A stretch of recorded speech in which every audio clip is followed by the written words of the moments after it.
The Carolina Panthers show signs of life at the end of the 2024 season.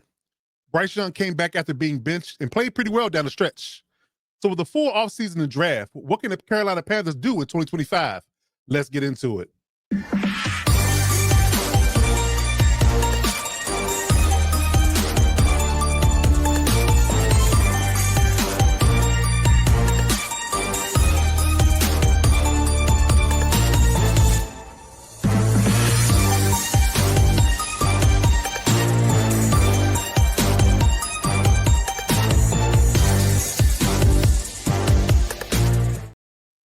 Now, I'm not going to mix words when I say that I'm not a fan of the ownership with the Carolina Panthers. I am not.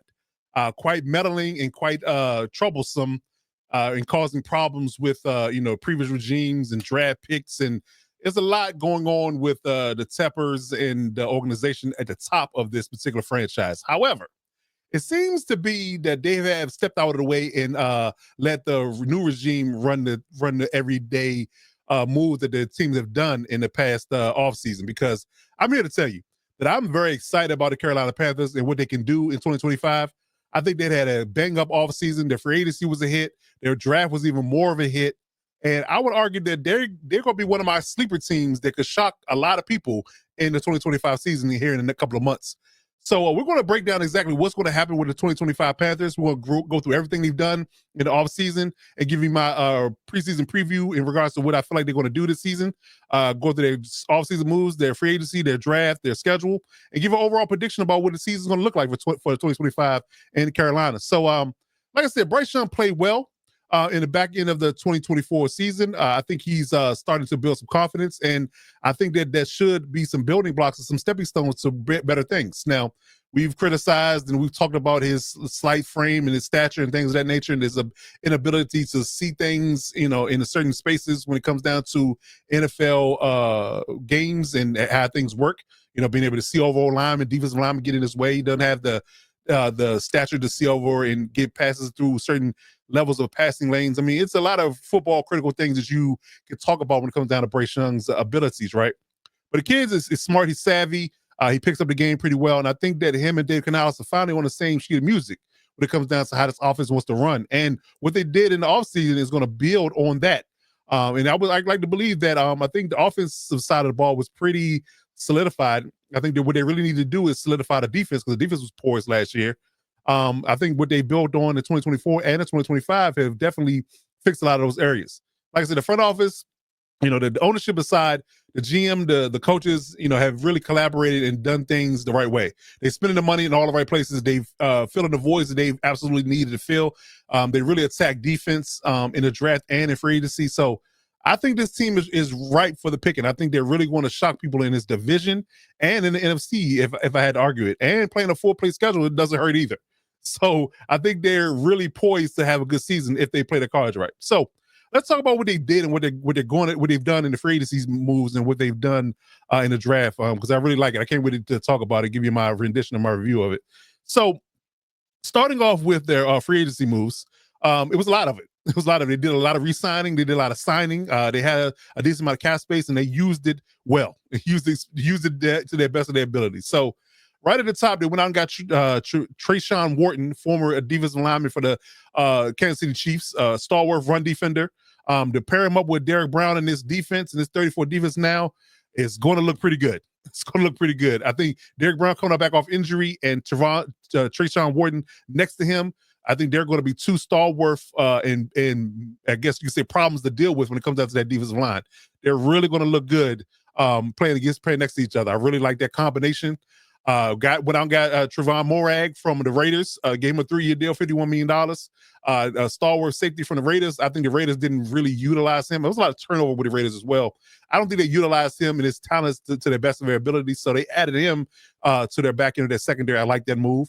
Went out and got Patrick Jones II, underrated and very slept-on edge rusher coming from the Vikings. Vikings drafted him 4 years ago. They gave him $10 million a year, 2 years, $20 million.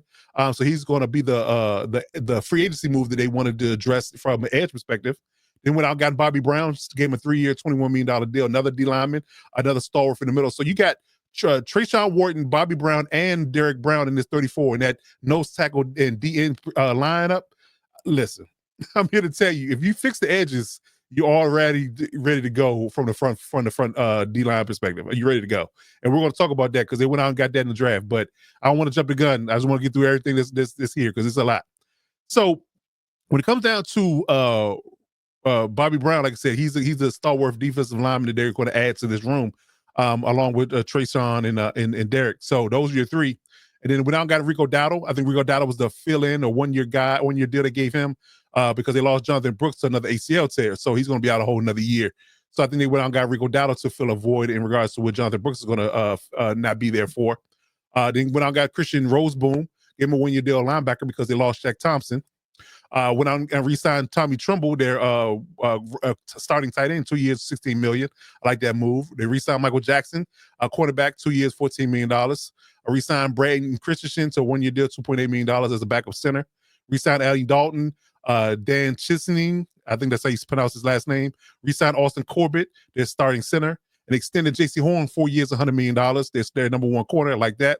And they end up releasing Miles Sanders because, again, they got Rico Dowdle, so they didn't need Miles Sanders anymore because they had Chuba and him as well. So and he looked into the draft to get another weapon that we're going to talk about. So they're looking pretty good. Looking pretty good from a free agency perspective. They did what they needed to do there. I like what they did in free agency, so I think they did a bang-up job there. And right now, the team is looking much better in 2025 before you even get to the draft. So let's talk about the draft next. Again, picking high in the draft because they weren't that great in 2024, but with the 8th overall pick, they got Tetero McMillan. I had a tongue twister there. But they got Ted McMillan from Arizona, a 6'5", just a massive target of a man when it comes down to wide receivers. The first receiver taken off the board. Took him, he's going to be likely to be a number one receiver. Another big target for Bryce Young they throw the ball to. The second round, we out got Nick Scordon, a top-end edge rusher in the second round. Very good value there. They doubled down in the third round and got Prince Umanalin from Ole Miss. Another pick. I thought Princeton Lee was going to go higher than that, but I like that pick. They snagged him in the third round at 77, and kudos to them. So now, if you look at things, how things are shaping up, they fixed their D-line, they fixed their edge rushing room between Patrick Jones, Nick, and Princely. So you got 3 solid edge rushers on top of having 3 stalwart D linemen. So right there and then, Evero is already looking much better in 2025 than he was in 2024 with the defense he likes to run. So just right off the cuff, if these guys pan out like I think they are, because they were really highly touted edge rushers coming out of the draft, if they pan out, I'm here to tell you that this defense is going to be much better in 2025. Then they went out and got Trevor Etienne, brother of Travis, out of Georgia, running back to fill the void again for Jonathan Brooks, a scat back type of, I guess you can say running back / pass catching running back, dual threat guy. A really good value pick of your fantasy guy for PPR leagues because he's definitely going to see a lot of targets out of the backfield because I think Chuba's going to be the main guy that's going to get the carries on first and second down. But that third down back role, Trevor might get a lot of touches there. I like that pick, a solid pick in the fourth round. In the second pick in the fourth round, they got safety Lathan Ransom, which is a great value pick. A fourth rounder, Ohio State safety, very good SEC safety. Big Ten. I'm sorry, I'm jumping the gun here. Big Ten safety that they got for the fourth round at 122. Great value pick there. I'm very shocked that Lathan lasted that long in the fourth round. And they snagged him there. In the fifth round, they got Cameron Jackson, D lineman out of Florida. In the fifth round, they got Mitchell Evans, tight end out of Notre Dame. And in the sixth round, which I think might be the steal in the sixth round period, is getting Jimmy Horn Jr. from Colorado. Jimmy Horn Jr. is very, very talented. He's slight of frame. I understand that. But he has legit speed, legit quickness, legit agility. I mean, we're talking a dual threat punt returner / slot receiver that's going to move the needle for you. And people are going to be mad that they waited and looked over him, and he landed in the sixth round to the Panthers. I'm telling you. Now, the wide receiver room for the Panthers is stacked, but Jimmy Horn is going to carve out a niche in this particular lineup, and somewhere, somehow, he's too talented. And all he's been doing in OTAs and workouts so far is turning heads. And I'm here to tell you that outside of him being 175 pounds, and that's a little light for being an NFL receiver, in all honesty. But when I tell you this boy gets the ball in his hands, it's special. It's special. If you watch any Colorado game, any footage, and watch them play in Colorado last 2 seasons while Deion's been there, he has been box office. Like next to Travis Hunter, he was the next guy. And I tell you, it was special to watch him play football in college. So I think he's going to continue in the pros. So watch out for Jimmy Horn Jr. Yet again, another sleeper pick if you play fantasy. Get Jimmy Horn Jr. in the later rounds because he's going to play. He's going to return kicks and he's going to play some slot in Panthers offense. I got to believe that. So look out for Jimmy Horn Jr. because I like that pick as well. So overall, holistically, man, I love what they did. Their draft, they smashed their draft. Only question I really got is Cameron Jackson for twofold. I mean, I didn't highly rate or highly tout Cameron Jackson's run stopping or pass rushing ability in college, and the fact that he's going to be playing behind 3 to 4 guys already. So I think that was more of a developmental piece and pick.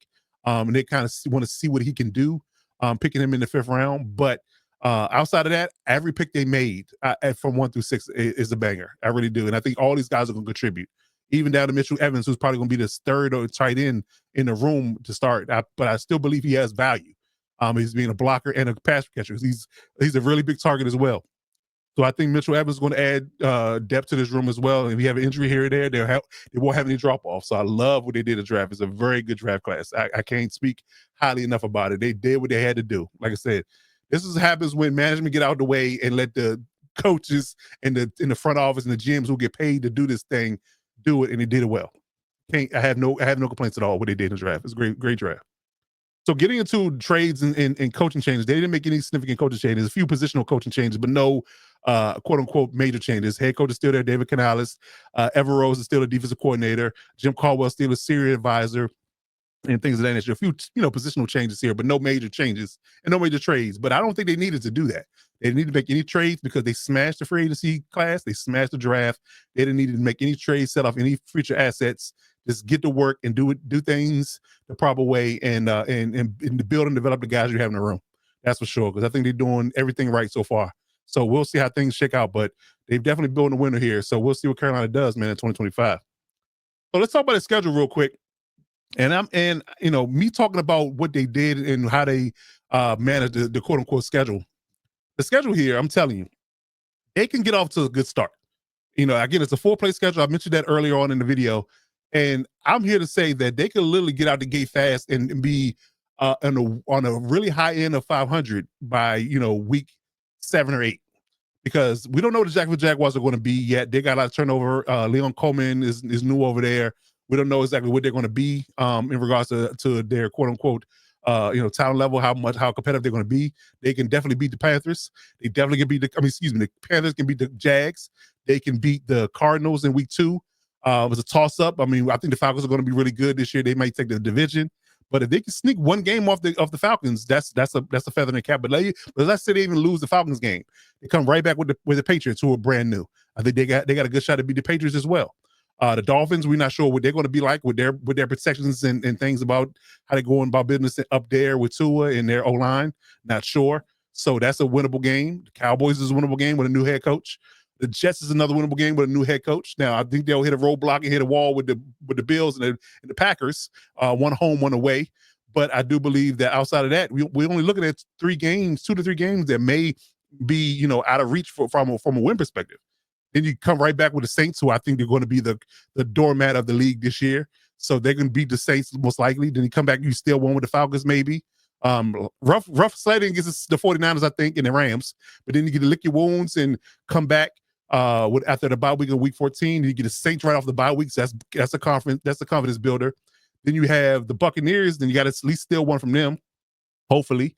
And then you got the Seattle Seahawks, was another winnable game, and then you get the Buccaneers again in week 18. So I'm looking at a team that can win 8 or 9, maybe 10 games if they play their cards right. If this roster shakes out the way it should and could, I think they definitely could win 8, 9, 10 games and be in a hunt and be a sneaky, maybe fringe wild card team if nothing else. And if Bryce Young takes a big step, it could be more than that. But I'm really high on what they're doing in Carolina, man, and I think they're going to be a team to watch out for. And I think they're going to shock a lot of people when it comes down to what they do in 2025. I'm here to tell you. I think they got all the pieces and all the things in place to take over and be a dominant force in the NFC if they play the cards right. So overall, man, I think they smashed their offseason. I give them an A for free agency and the draft. Again, my predictions are 8, 9, and 10 wins.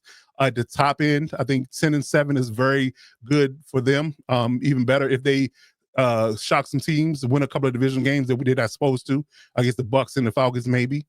Take 2 from the Saints, so definitely. So they definitely finished 2nd or 3rd in the division, 3rd at the very least. But again, it all depends on what the Bucks and the Falcons do. So, but again, if they sneak one game off of either one of those teams, it's going to look good for them in 2025 for sure. So I definitely think that they're definitely on the rise. And with a 4-play schedule, if they win anywhere between 8 to 11 games, I wouldn't be shocked at all. Wouldn't be shocked at all. And Bryce Young could have his best season as a pro. So we'll see how things check out, man. But Panthers fans, let me know in the comments how you feel about this. Give me your feedback on what you think the season's going to look like, what you liked about your offseason, what you didn't, as well as always, man. And check us out each and every day. The Hit Squad, here's their socials. Check them out if you have any questions for Commanders, Chiefs, or Chargers news or anything NFL related. Hit them up on their socials. Please do that. If you're looking for the Lockdown Divas Sports Network in any facet, we're on every platform that you can name. Hit that subscribe button as always on YouTube. Let the algorithm know we're doing big things out here and we're growing fast. And the NFL season is vastly approaching, so we definitely going to hit the ground running and give you the good content we're going to bring to you each and every day at 3 p.m., Monday through Friday. So in the meantime, between time, if you like this video, like, comment, subscribe, like I said, as always.